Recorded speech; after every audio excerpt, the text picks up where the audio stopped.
My name's Tom Rivera, a 50-year-old Army vet who served 3 tours in Afghanistan. This is Max, my therapy dog. He's the reason I can get through the day, the reason I'm still here after PTSD nearly broke me. But a group of fake HOA cops showed up, called Max Dangerous, and fined me $4,000, threatening to take him away. I was ready to fight, but after all I've been through, I wasn't sure I had the strength, until my neighbor, Dr. Elena Martinez, stepped in, exposed their scam, and turned this into a fight for all veterans. This is my story, told on HOA Karen Files. If you've ever had an HOA target something that keeps you going, tell me in the comments. I'll read every one. Don't forget to subscribe and hit the bell for more. Let me take you through how we saved Max and found justice.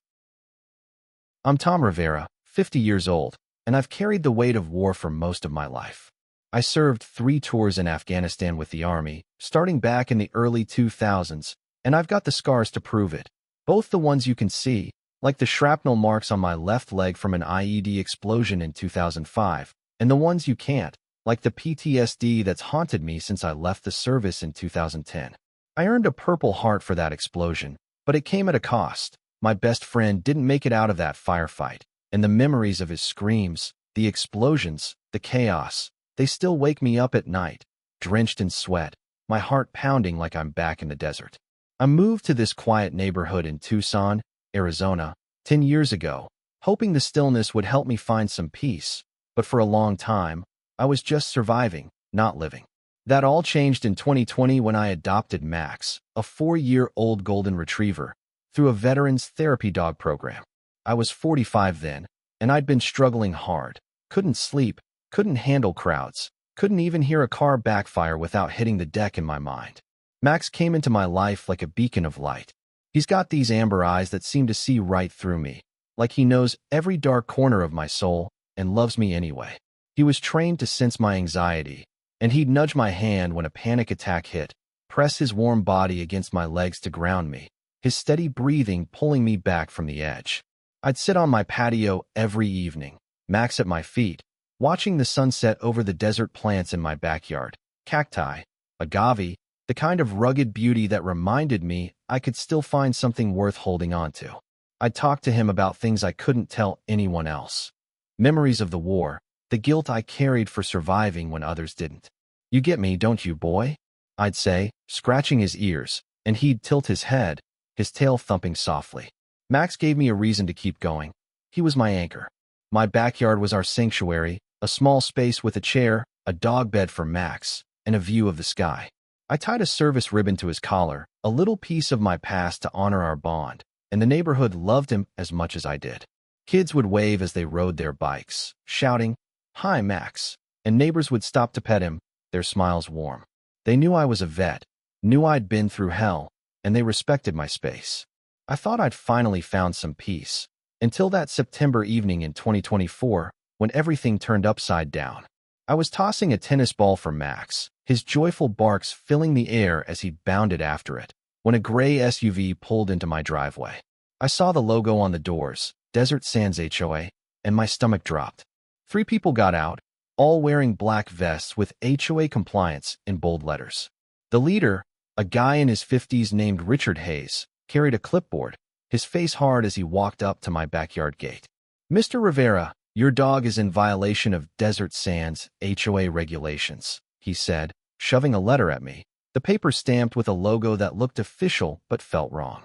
"He's a dangerous animal, unregistered, unleashed, and a noise nuisance. You owe a $4,000 fine, payable in 72 hours, or we'll have him removed." My heart started racing, my PTSD kicking in hard. Richard's aggressive tone, the way he pointed at Max, it was like a grenade going off in my head. My hands shook as I took the letter, my vision blurring as a flashback tried to pull me under. Sand, smoke, the sound of gunfire. Max dropped the ball and pressed against my leg, his warmth steadying me, keeping me in the present. "Max isn't dangerous," I said, my voice low, trying to stay calm even as my chest tightened. "He's a therapy dog. I have his certification. And there's no HOA here. I've lived in this house for 10 years, and we've never had one." Richard smirked, his eyes cold. "Desert Sands HOA was established last month," he said, his tone dripping with condescension. You're under our jurisdiction now. Pay the fine, or we'll be back to take the dog. The woman with him, a 40-year-old named Linda, started snapping photos of Max with her phone, the flash making him flinch. The other guy, a burly man named Greg, rattled my gate, and Max barked once, a protective sound that Greg jumped on. See? Aggressive, he said, pointing at Max like he was some kind of threat. My anger surged, but my PTSD was screaming. I couldn't think straight, couldn't fight back the way I wanted to. At 50, I'm not as quick as I used to be, and the years of trauma weighed heavy. Get off my property, I growled, gripping Max's collar to keep myself grounded, my voice shaking with a mix of rage and fear. They laughed, a cruel sound that cut through me, and Richard said, "You've got 72 hours, veteran," before they got back in their SUV and drove off. I sank into my chair, the letter crumpled in my hand, my breath coming in short gasps. Max climbed onto my lap, his weight a comfort as I buried my face in his fur, tears burning my eyes. I couldn't lose him. He was the only thing keeping me sane, the only thing keeping me here after 15 years of battling my demons. "They're not taking you," I whispered, my voice a vow, my hands trembling as I held him close. I didn't know how to fight this, didn't know if I had the strength at my age, but I knew I had to try. That night, I walked over to my neighbor's house, my hands still shaking as I knocked on the door. Dr. Elena Martinez answered, her face kind but concerned, and I handed her the letter, my voice breaking. "Elena, they're trying to take Max," I said. "I can't lose him. I need your help." Elena took the letter, her eyes scanning it, her expression shifting from concern to determination. "This isn't a real HOA, Tom," she said, her voice calm but firm, the kind of tone that made me trust her instantly. "I've seen scams like this. They target people like you, thinking you won't fight back. We're going to fight this, and Max isn't going anywhere." For the first time that day, I felt a flicker of hope, Max's tail thumping softly at my feet. I didn't know what was coming, but I knew I wasn't alone. I've never been good at asking for help. It's not the Army way, and at 50, I've spent too many years trying to handle things on my own. But that night, standing on Elena's doorstep, I didn't have a choice. Max was everything to me, and the thought of losing him was more terrifying than any firefight I'd faced in Afghanistan. Elena Martinez, my neighbor, is a therapist who specializes in PTSD, and over the past year, we'd become friends. She's 38, with a kind smile and a sharp mind, and she'd always checked in on me, knowing the signs of what I was going through. When she opened the door and saw the letter in my hand, her face softened, but I could see the fire in her eyes as she read it. "We're going to fight this, Tom," she said, her voice steady, and for the first time since Richard showed up, I felt like I could breathe. Elena got to work right away, her focus like a soldier's on a mission. She sat at her kitchen table, her laptop open, while her husband, Carlos, helped me set up security cameras around my backyard. I wasn't sure what good they'd do, but Carlos, a 40-year-old mechanic who'd grown up in the neighborhood, insisted. "We're catching these guys in the act," he said, his voice gruff, his hands steady as he mounted the cameras in the desert plants. Elena found out that Desert Sands HOA wasn't real. Their domain was registered just 6 weeks ago to a shell company called Oasis Holdings LLC, tied to a developer named Sunwest Properties. "They're trying to force you out," she told me, her voice tight. "Your house is on a corner lot, perfect for their next strip mall." I clenched my fists, my anger flaring, but my PTSD made it hard to focus. Max stayed close, his head on my knee, his presence keeping me grounded. Elena called a friend of hers, Officer Miguel Torres, a 42-year-old Tucson cop who'd worked with her on veterans programs. "Miguel, we've got a fake HOA targeting Tom," she said, sending him the letter and her research. I listened as Miguel agreed to set up a sting, his voice serious. "If they come back, we'll be ready," he said. Elena also reached out to a colleague, Dr. James Carter, a psychiatrist who knew about therapy dogs and PTSD. She asked him for a statement on how important Max was to me, and I'll never forget what he wrote. "Max is critical to Tom's stability." Those words hit me hard. At 50, I'd been through enough to know how fragile my stability was, and Max was the only thing holding it together. The next day, Elena called a neighborhood meeting at her house, and I was nervous as hell. I'm not good with crowds, even small ones. but I knew I had to be there for Max. About a dozen neighbors showed up, people I'd nodded to over the years but never really talked to. Elena stood at the front of her living room, her laptop projecting her research, her voice calm but commanding. "These people aren't a real HOA," she said, pointing to the shell company's records. "They're scammers, targeting Tom because they think he won't fight back. But we're not letting them take Max or intimidate anyone else." The neighbors nodded, their faces a mix of anger and resolve, and Mrs. Lopez, a 60-year-old grandmother from across the street, spoke up. "Max is part of this community," she said, her voice firm. "We'll stand with Tom." I felt a lump in my throat, my chest tight with gratitude. I wasn't used to this kind of support, but it meant everything. On the third day, as the 72-hour deadline loomed, Elena and I were ready, or at least, she was. I sat on my patio, Max at my feet, the cameras hidden in the plants, their lenses trained on the gate. I was a mess, my PTSD making every noise feel like a threat, my hands shaking as I scratched Max's ears. Elena stood nearby, her phone in hand, her calm a stark contrast to my nerves. "They'll come," she told me, her voice steady, and I nodded, trying to believe her. "Thank you, Elena," I said, my voice rough, the words heavy with everything I couldn't say. At 50, I'd seen enough to know I couldn't do this alone, and having her by my side gave me the strength I didn't have on my own. The gray SUV pulled into my driveway just after noon, and my heart rate spiked, my PTSD flaring as Richard, Linda, and Greg stepped out, their expressions smug. Richard banged on the gate, his voice booming. "Time's up, Rivera," he shouted. "Pay the $4,000, or we're taking the dog, starting now." Greg pulled out a pair of bolt cutters, moving toward the gate like he was going to break in, and Linda started taking more photos, her camera flashing. I froze, my mind screaming, but Elena stepped forward, her voice cutting through the chaos like a lifeline. "You're on camera," she said, pointing to the plants where the cameras were hidden. "And I know you're not a real HOA. Oasis Holdings, Sunwest Properties. We've got your whole operation figured out. You're scammers, and you're not touching Max." Richard's smirk faltered, and I saw the uncertainty in his eyes, but I was still shaking, Max pressing against me, his warmth keeping me from spiraling. Then Officer Torres and his team moved in, sirens blaring as two police cars surrounded the SUV. "Tucson PD," Miguel shouted, his badge out.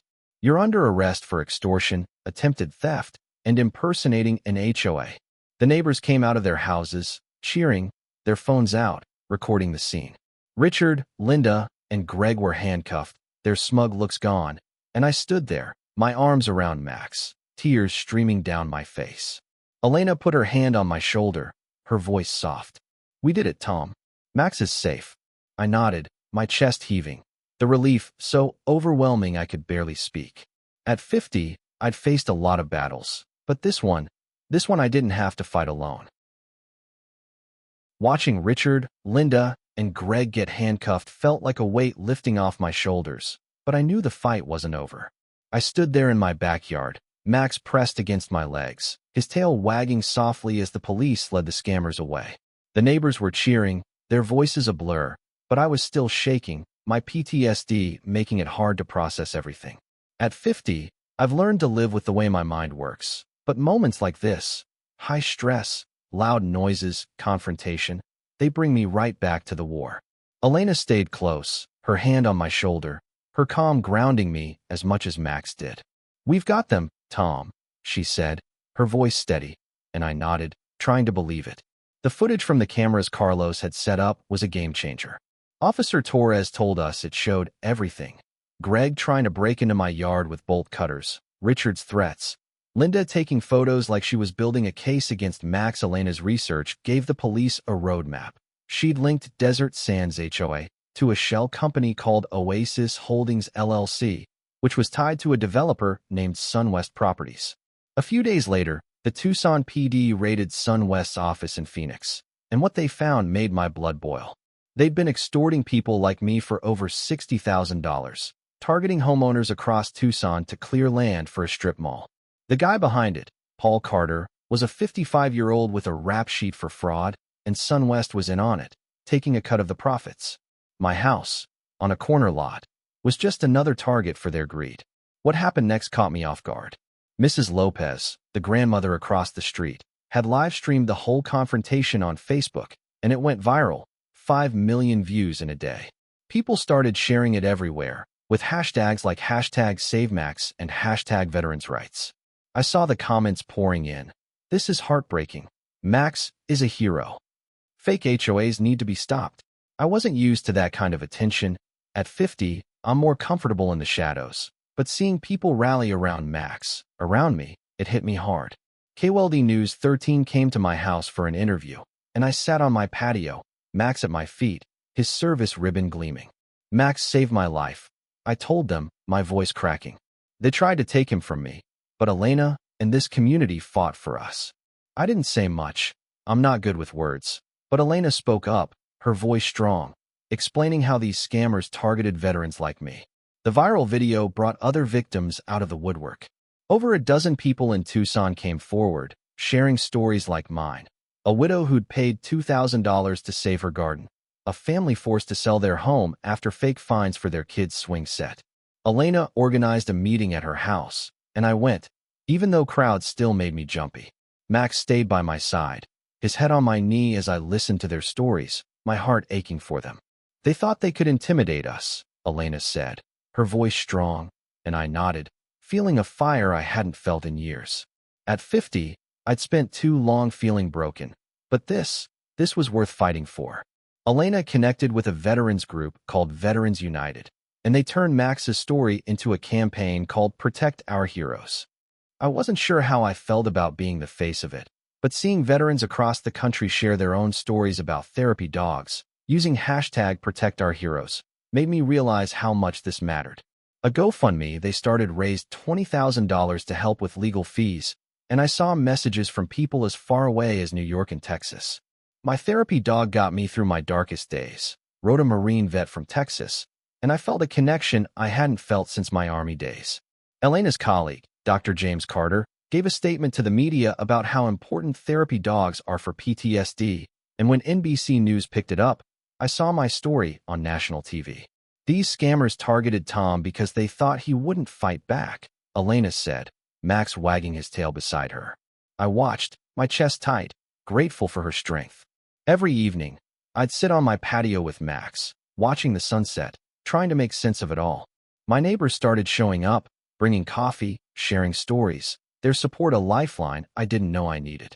Elena would join us sometimes, her kids playing nearby, their laughter a reminder of what I'd fought for in the war. We're not done yet, she told me one night, her voice soft but determined. This is bigger than Tucson. We're taking this fight as far as it needs to go. I nodded, my hand on Max's head, his steady presence a reminder of why we were doing this. At 50, I'd been through enough battles to know this one wasn't over, but for the first time in a long time, I felt like I wasn't fighting alone.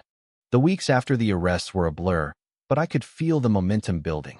The Tucson PD worked with the FBI, thanks to Veterans United pushing the case higher, and they raided SunWest Properties headquarters in Phoenix.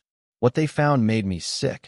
Paul Carter, the guy behind the scam, had extorted over $100,000 from people across Arizona, and SunWest was in on it, using the money to fund their strip mall project. The FBI found evidence of the same scam in Nevada and New Mexico, and they hit them with a federal indictment for racketeering, wire fraud, and conspiracy. Knowing they'd targeted so many people, not just me, made my blood boil, but it also made me more determined to see this through. My story, and Max's, went national, and I wasn't ready for that kind of spotlight. At 50, I'm used to keeping my head down, but the viral Facebook video, the news segments on CNN and ABC News, they made that impossible. Headlines like "Veteran Fights Fake HOA to Save Therapy Dog" were everywhere, and Elena got invited to speak at a mental health conference in Phoenix. She asked me to come, but I couldn't handle the crowd. I sent her a photo of me and Max instead, and she used it in her talk. Therapy dogs are lifelines for veterans with PTSD, she said, her voice echoing through the hall, and I heard later that the audience gave her a standing ovation. I was proud of her, even if I couldn't be there. Back home, my backyard became a gathering place for the community. Veterans groups started showing up, bringing their therapy dogs to meet Max, and I'd sit there, watching the dogs play, listening to stories from guys who'd been through the same hell I had. It was healing in a way I didn't expect. At 50, I thought I'd never find that kind of connection again. Some local kids started a Pause for Heroes project, making cards for veterans with therapy dogs, and one day, a 7-year-old named Mia handed me a card with a drawing of Max. "Max is a superhero," she said, her voice full of awe, and I smiled, my first real smile in weeks. Those kids raised $3,000 for a therapy dog program, and I felt a pride I hadn't felt since my Army days. The trial against Paul Carter was tough. I had to testify, and I wasn't sure I could do it. Crowds, bright lights, people staring. It's a nightmare for someone with PTSD. But Elena was there, sitting in the front row, her calm giving me strength. I took the stand, my voice shaking at first, Max's service ribbon pinned to my jacket. They threatened to take Max, knowing he was a therapy dog, I said, my eyes on Paul, who wouldn't meet my gaze. They preyed on me because they thought I was weak, but they didn't know my community. The prosecution played the footage from my cameras, and I watched the jury's faces as they saw Greg with the bolt cutters, Richard's threats filling the room. It was over in 3 days. Paul got 12 years in prison, and Richard, Linda, and Greg took plea deals, getting 4 years each and ordered to pay restitution. SunWest settled a civil lawsuit for $3 million, and I got a share of it. I didn't want the money for myself. At 50, I don't need much, so I started the Max Rivera Healing Fund to help other veterans get therapy dogs. At the launch, I cut the ribbon, Max barking happily beside me, and we gave our first grant, a $2,000 stipend, to a young vet in Phoenix for his dog's training. "Thank you, Tom," he said, shaking my hand, and I saw myself in his eyes, the same struggle, the same hope. The trial's aftermath was bigger than I expected. SunWest got a $5 million fine, and the FBI's investigation led to arrests in other states. Arizona passed Max's law, making it a felony to impersonate an HOA with intent to defraud, with protections for veterans like me. Seeing my name, and Max's, on that law felt surreal, but it meant we'd made a difference. Every evening, I'd sit on my patio with Max, watching the sunset, feeling a peace I hadn't known in years. My neighbors became my family, their support a lifeline I never thought I'd have. At 50, I'd spent too long feeling alone, but now, I knew I wasn't. Max had saved me, and this community had saved us both. 5 years have passed since that day in 2024, and I'm 55 now, but my backyard still feels like a sanctuary, maybe even more so. Max is 9 years old, his muzzle a little grayer, but his eyes are as gentle as ever, his tail still wagging when I sit on the patio to watch the sunset. I added a plaque near his dog bed a few years back, engraved with the words, "In honor of Max, a veteran's lifeline." It's become a place where people come to reflect, veterans, families, even kids, leaving flowers or just sitting for a while, petting Max as they share their stories. I never thought my little backyard would mean so much to so many, but it does, and that fills me with a quiet pride. The fight we went through inspired something bigger than I ever imagined. The American Psychological Association started a campaign called Therapy Dogs Matter, using Max's story to push for stronger protections for therapy animals. They made flyers with tips on spotting fake HOAs, and I saw Max's picture on them, his service ribbon shining. Tom Rivera fought for a veteran's healing, the campaign said, and I felt a swell of emotion every time I heard that. Max's law became a model for new laws in 6 states, protecting veterans and people with disabilities from scams like the one I faced. Advocacy groups for veterans got involved too, making sure mental health support wasn't overlooked, and I'm proud to know Max and I had a part in that. My neighborhood became a family after everything we went through. They started a Pause for Healing Day, where they'd come over to tend my backyard, planting new desert flowers, cleaning the plaque, playing with Max. The kids who'd made those cards years ago started a podcast called Pause for Heroes, interviewing veterans with therapy dogs across Arizona, and I listened to the first episode, hearing a girl named Mia say, "Tom and Elena showed us the power of standing up." At 55, I never thought I'd be an inspiration, but hearing that made me smile, Max's head on my knee as I listened. On the 5th anniversary of the incident, I held a ceremony in my backyard, inviting the whole community, Elena and her family, Officer Torres, other veterans with their therapy dogs. Over 100 people showed up, Max at the center, his tail wagging as kids pet him. We unveiled a new bench beside the plaque, a gift from Veterans United, with a plaque that read, "In honor of Tom and Elena, champions of healing." I stood up to speak, my voice thicker than I expected. "Max gave me my life back," I said, looking out at the crowd, many of them saluting, their eyes shining. And this community made sure he stayed. "Thank you for fighting with me." They cheered, Max barked, and I felt a peace I hadn't known in decades. As the sun set that evening, I sat on the bench, Max lying beside me, watching the families around the plaque, their voices a soft hum of gratitude. Elena sat with me, her kids playing nearby, and we talked about everything that had happened, the fear, the fight, the victory.